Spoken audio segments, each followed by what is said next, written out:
जी हां, दिल्ली के दंगल में कमल खिल चुका है। 27 साल बाद बीजेपी ने दिल्ली में सरकार बनाकर वापसी की है।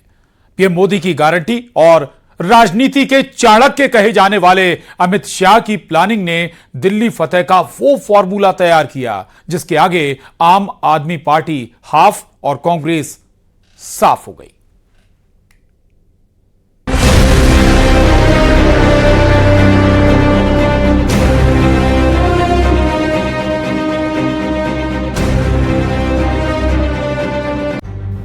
दिल्ली के दंगल में 27 साल बाद कमल खिल चुका है। दिल्ली वासियों ने आम आदमी पार्टी को न सिर्फ खारिज कर दिया बल्कि पार्टी के तमाम दिग्गज नेता बुरी तरह हार गए।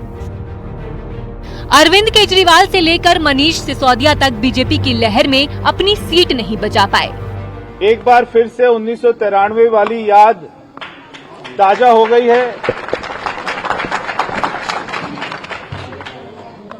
मैं पूरी भारी दिल्ली को, सारे गांव देहात को हाथ जोड़कर आपका धन्यवाद करता हूं कि आपने एक एक सीटें भारतीय जनता पार्टी को जिताई और हमारी सरकार बनी है। चाहे बुराई कितनी भी बड़ी क्यों ना हो, कितनी भी शक्तिशाली क्यों ना हो, उसको अल्टीमेटली सच के सामने झुकना पड़ता है। आज भगवान के आशीर्वाद की वजह से ही हम जिंदा भी हैं और सच के लिए लड़ पा रहे हैं। नरेंद्र मोदी जी के विश्वास की जीत है, उनके गारंटी की जीत है। अब दिल्ली को खुशियां देंगे। बीजेपी ने 26 साल बाद स्पष्ट बहुमत हासिल किया। भाजपा ने 48 और आम आदमी पार्टी ने 22 सीटें जीती हैं। बीजेपी को आप से 3.6% ज्यादा वोट मिले और सीटों की बात करें तो बीजेपी ने 26 सीटें ज्यादा जीती। पिछले चुनाव में बीजेपी को 8 सीटें थीं, इस बार कांग्रेस को एक भी सीट नहीं मिली। बीजेपी ने इससे पहले 1993 में 49 सीटें यानी 2/3 बहुमत हासिल किया था।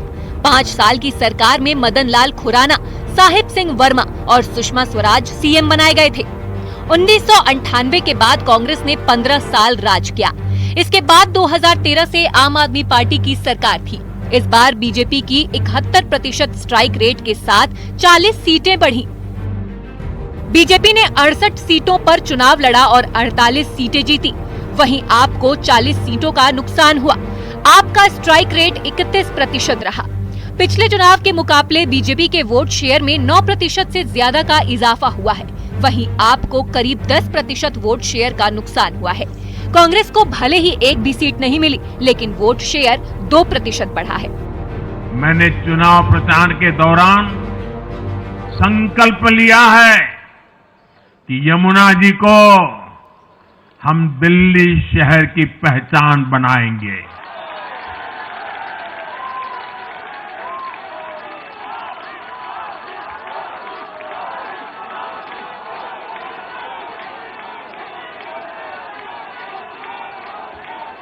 मैं जानता हूं ये काम कठिन है। मैं ये भी जानता हूं ये काम बहुत लंबे समय का है। गंगा जी का देखिए, राजीव गांधी के जमाने से वो काम चल रहा है। समय कितना ही क्यों न जाए, शक्ति कितनी ही क्यों न लगे, लेकिन अगर संकल्प मजबूत है तो यमुना जी के आशीर्वाद रहने वाले हैं। केजरीवाल पर सीधा अटैक। केजरीवाल शराब नीति केस में कुल 177 दिन जेल में रहे। बीजेपी ने अपने चुनावी कैंपेन में इसे मुद्दा बनाया। केजरीवाल खुद को कट्टर ईमानदार कहते थे। बीजेपी ने उन्हें बार बार कट्टर बेईमान कहा।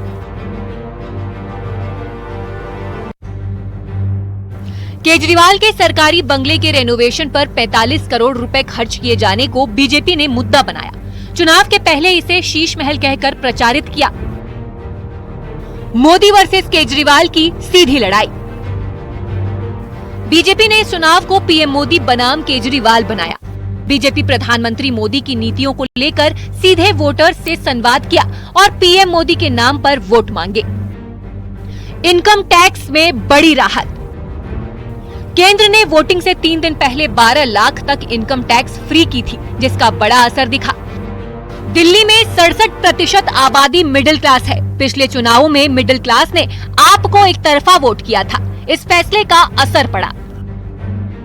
महिला और बुजुर्गों को आर्थिक मदद।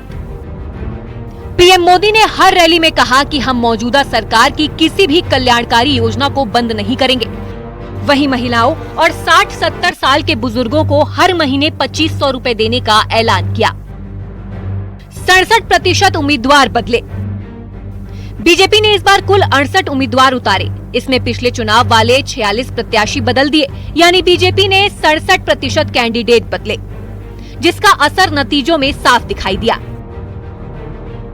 आपके सामने से एक बड़ी रुकावट आप सब दिल्ली वासियों ने दूर कर दी है।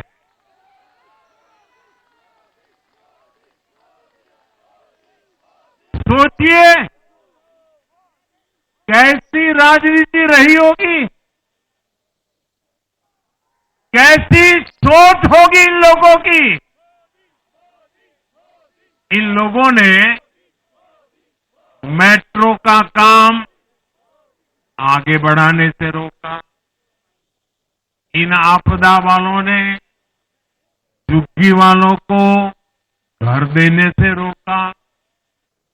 इन आपदा वालों ने आयुष्मान भारत योजना का लाभ भी दिल्ली के लोगों को मिलने नहीं दिया।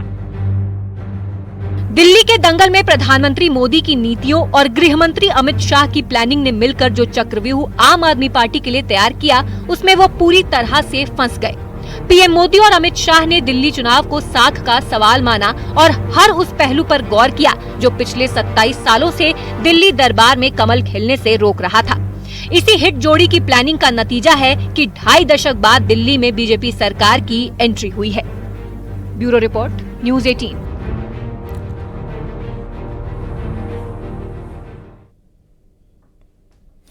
तो दिल्ली में 27 सालों का इंतजार खत्म करने के पीछे मोदी और शाह ने खास रणनीति तैयार की थी। एक तरफ पीएम मोदी की गारंटी और जनहित की नीतियां थीं, तो दूसरी तरफ अमित शाह की अचूक प्लानिंग। झुग्गी बस्तियों से लेकर पूर्वांचल वासियों तक बीजेपी ने अभियान चलाकर अपनी जगह बनाई। क्या था मोदी शाह का प्लान दिल्ली, इस रिपोर्ट में देखिए।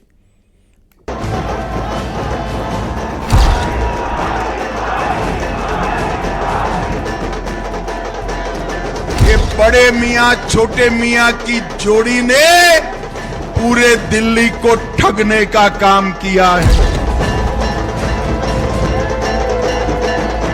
आपदा नहीं सहेंगे, आपदा नहीं सहेंगे।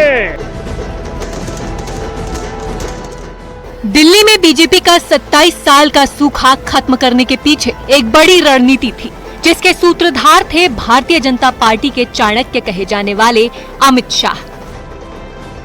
अमित शाह ने दिल्ली के दंगल को प्रतिष्ठा का सवाल बनाया और अपनी नीतियों के साथ जो चक्रव्यूह तैयार किया, उसने आम आदमी पार्टी का दिल्ली किला ढहा दिया।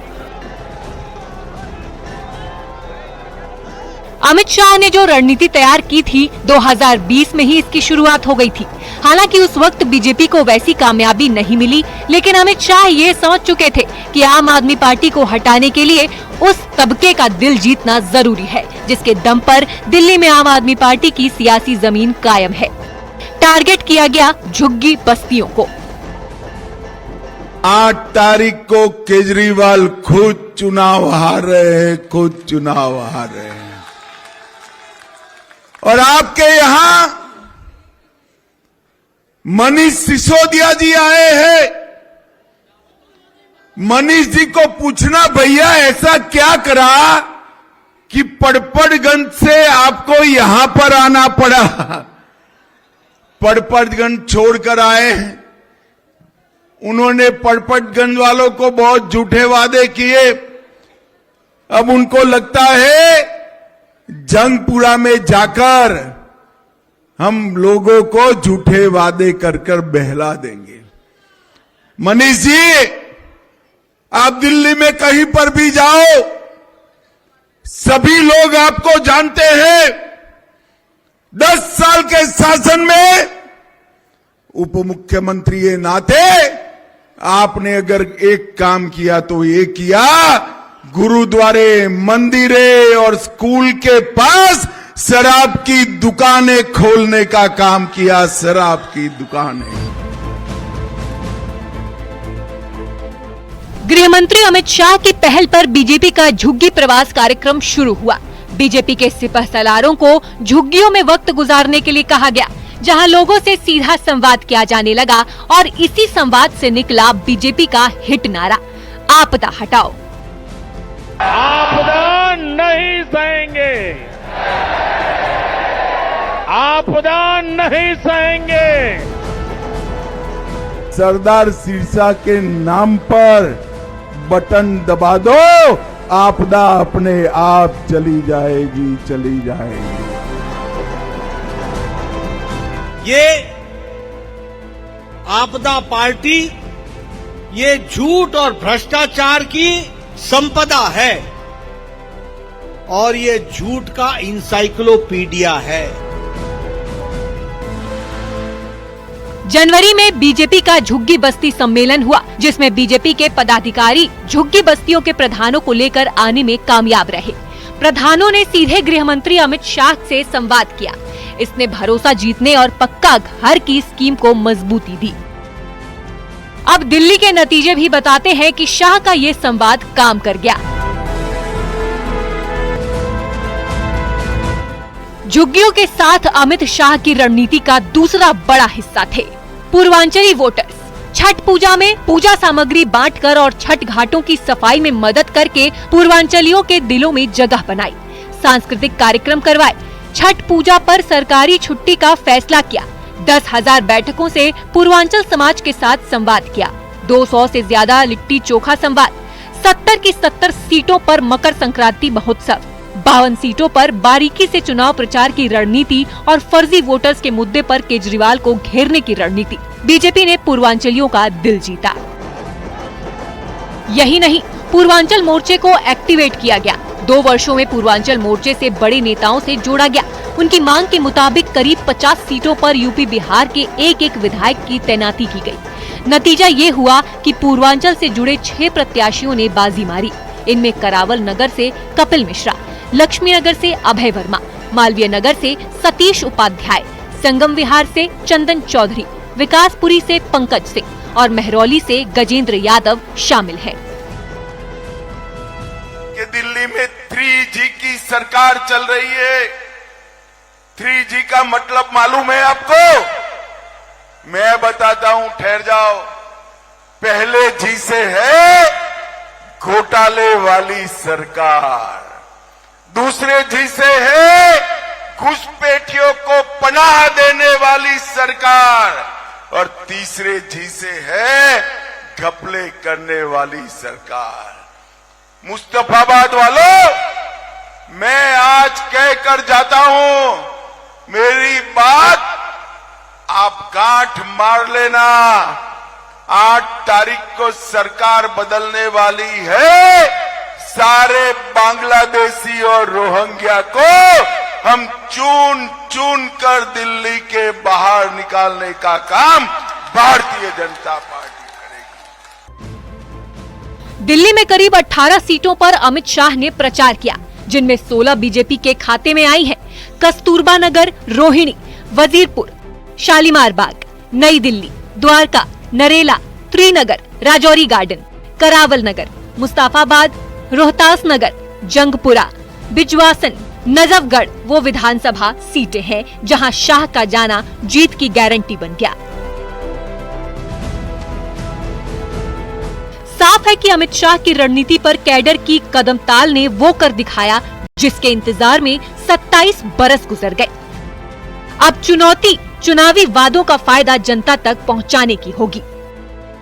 Bureau report, news 18।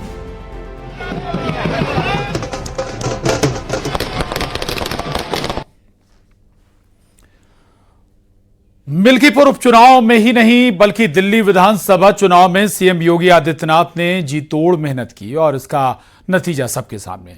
दिल्ली में योगी आदित्यनाथ ने 14 चुनावी रैलियां और सार्वजनिक सभाएं की, तो वहीं मिल्कीपुर में भी 6 महीनों के अंदर 6 रैलियां करके ग्राउंड पर बीजेपी को मजबूत किया और आखिरकार अखिलेश यादव का एक और किला योगी मैजिक के आगे ढह गया।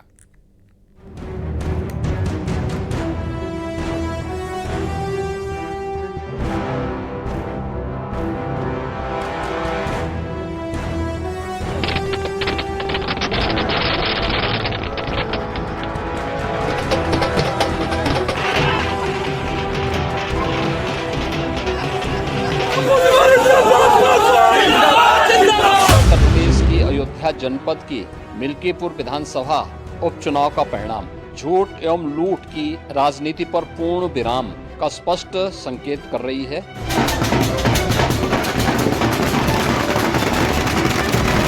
जनता जनार्दन ने बहुत स्पष्ट किया है कि भले ही अपने राजनीतिक स्वार्थ के लिए समाजवादी पार्टी कितना भी झूठ का सहारा क्यों न ले ले, कितना बड़ा प्रोपेगेंडा क्यों न कर ले, लेकिन जनता जनार्दन उन्हें सबक सिखाने के लिए पूरी तत्परता के साथ कार्य कर रही है।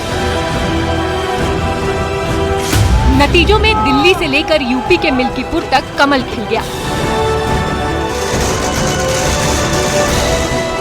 मिल्कीपुर उपचुनाव में ही नहीं बल्कि दिल्ली विधानसभा चुनाव में सीएम योगी आदित्यनाथ ने जी तोड़ मेहनत की और इसका नतीजा सबके सामने है। दिलचस्प बात यह है कि हरियाणा और महाराष्ट्र विधानसभा चुनाव में बीजेपी की जीत भी योगी आदित्यनाथ के बटेंगे तो कटेंगे नारे को भी विशेष रूप से श्रेय मिला था। मैंने कहा था ना कि बटोगे तो कटोगे, एक रहोगे तो नेक रहोगे,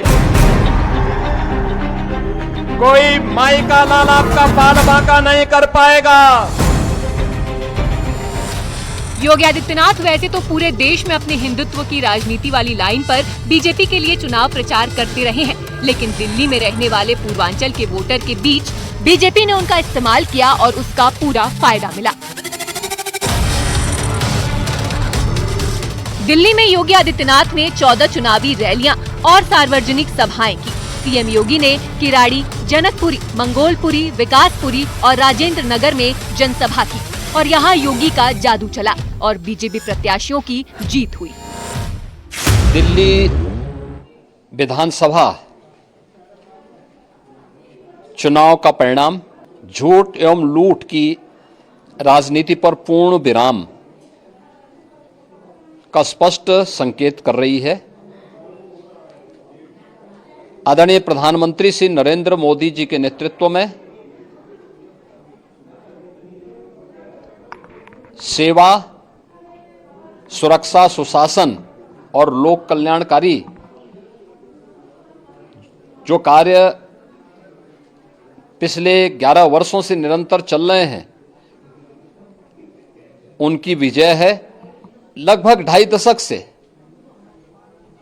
और पिछले 11 वर्षों से तो जो स्थिति दिल्ली के अंदर पैदा कर दी गई थी, वेलफेयर के नाम पर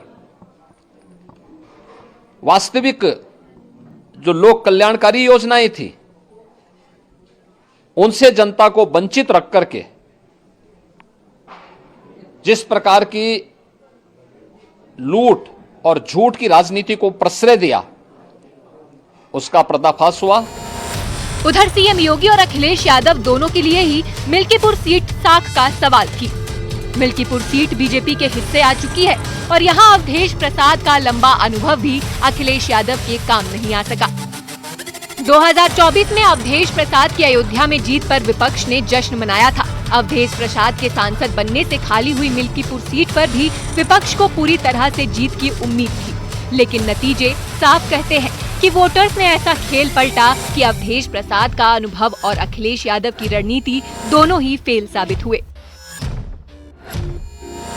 मिल्कीपुर में करीब 55,000 यादव वोटों के बावजूद इतनी बड़ी हार साफ कर देती है कि अपने कोर वोट बैंक को बचाने में भी अखिलेश कामयाब नहीं हो पाए। देखिए, हम बहुत पहले से कहते आ रहे हैं, वहाँ के नब्ज को हमने टटोला था जब 2 सभा की थी, तो जनता को दुधारू गाय चाहिए, विकास रूपी दूध। तो विकास रूपी दूध के लिए सत्ता के पास दुधारू गाय है और विपक्ष के पास ठाठ गाय है। तो जनता विकास रूपी दूध लेने के लिए सत्ता के साथ खड़ी थी और आज उसका रिजल्ट है। देखिए, करहल और शीशा मऊ जीते, जो जीतते हैं तब वो नहीं बोलते हैं, हार जाते हैं तो आरोप प्रत्यारोप लगाते हैं। मिल्कीपुर में कमल खिलने के पीछे के फैक्टर्स की बात करें तो यहाँ सीएम योगी ने जो ग्राउंड टीम तैयार की और हर पहलू को मॉनिटर करते हुए चुनाव प्रचार को आगे बढ़ाया, वो कारगर साबित हुआ। सीएम योगी ने खुद संभाली कमान, 6 महीनों में 6 रैलियां की, नए चेहरे पर लगाया दाव, जमीनी कार्यकर्ता चंद्रभानु पर दाव, ग्राउंड पर उतरकर प्रचार, 7 मंत्रियों की टीम जुटी रही। यादव वोटर्स में सेंध, सीएम योगी पर जताया भरोसा, परिवारवाद के मुद्दे पर हमला, अवधेश प्रसाद को चौतरफा घेरा। देखिए, भारतीय जनता पार्टी ये समाज के हित को साधते हुए विकास की तरफ आगे बढ़ाने वाली पार्टी है। हमेशा भारतीय जनता पार्टी का लक्ष्य है कि समाज उन्नति और विकास के पथ पे आगे बढ़े। और जो मिल्कीपुर विधानसभा का उपचुनाव है, चाहे दिल्ली विधानसभा का चुनाव का परिणाम है, इसमें जिस तरीके से Bharatiya Janata party leading position में जा रही है, ये साफ बताने के लिए काफी है कि जनता को पूरी तरीके से हमारी मोदी और योगी सरकार के गुड गवर्नेंस पर भरोसा है। हमने धरातल पे उतर के विकास को सुनिश्चित किया है, हमने धरातल पे उतर के समाज की उन्नति को सुनिश्चित किया है, और ये जीत हमारी जनता को समर्पित रहेगी और हम जनता की सेवा के भाव से इसी तरीके से आगे बढ़ते रहेंगे। सीएम योगी आदित्यनाथ ने न सिर्फ मिल्कीपुर सीट पर नए चेहरे पर दांव लगाकर एक बड़ी लड़ाई जीती है, बल्कि मिल्कीपुर में यादव वोटर्स का भरोसा भी शिफ्ट होता दिखा। अवधेश प्रसाद के लंबे अनुभव के बावजूद बीजेपी ने जो परिवारवाद का मुद्दा उठाया, वो अजीत प्रसाद के लिए भारी पड़ गया।